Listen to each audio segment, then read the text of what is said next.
But first, regardless of who's to blame in the shouting match at the Oval Office last Friday, so far the only real winner is Vladimir Putin. You don't have the cards right now.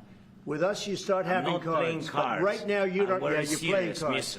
You're playing cards. You're gambling with the lives of millions of people. You're gambling with World War III.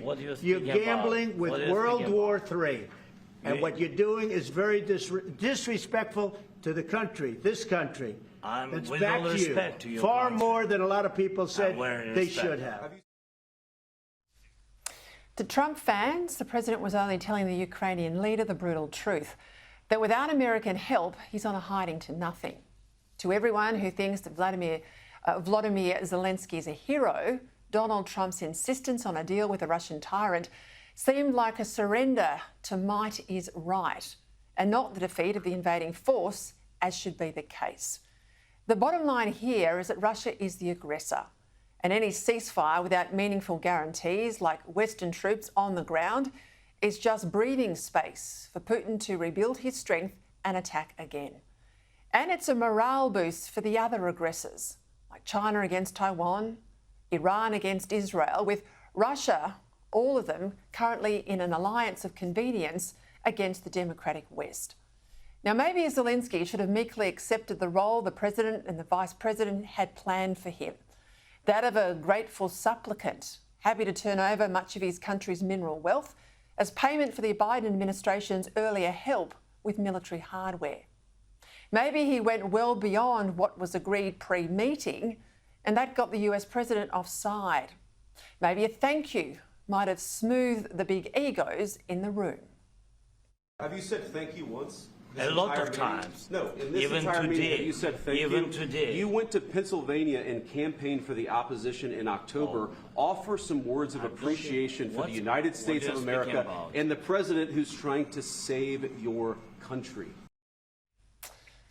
And yet I can't imagine any self-respecting leader being a bystander while his country's fate is decided in a deal stitched up between its invader and its benefactor. Still, perhaps being a bit player in a presidential reality TV show is part of doing business in Washington these days. Now, if that's the case, then I can't be the only one dismayed to watch what we saw over the weekend at a time when the world has never been this dangerous in decades. Clearly, this is not the America, in JFK's words, that will pay any price, bear any burden, meet any hardship to assure the survival and the success of liberty. This is a much more transactional administration, always asking what's in it for America.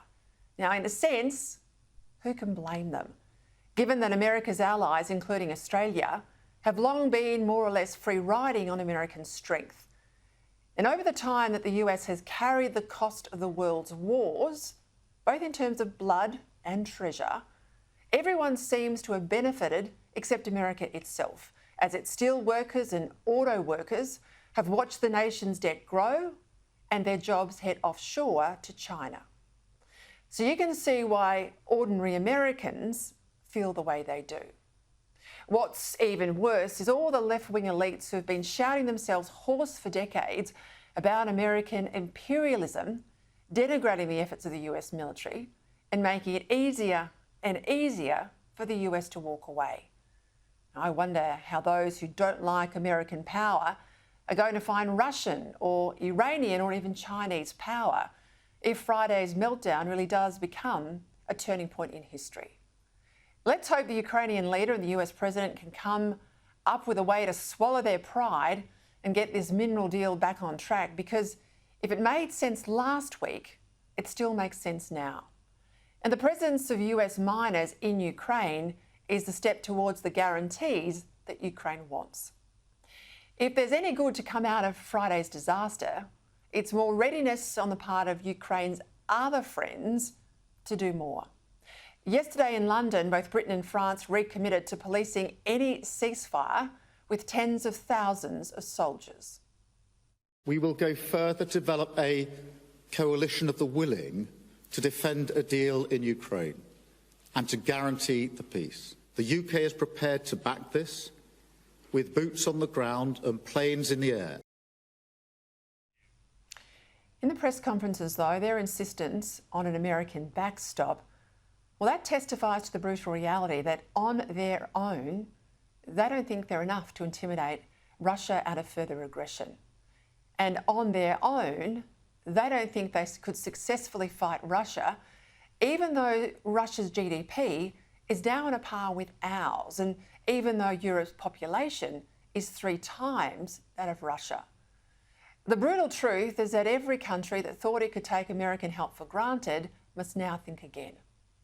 And that means us too. So far, with virtually no tariffs against American exports, plus a trade deficit with the United States, plus important American bases on our soil, like Pine Gap, we haven't come under adverse presidential notice yet.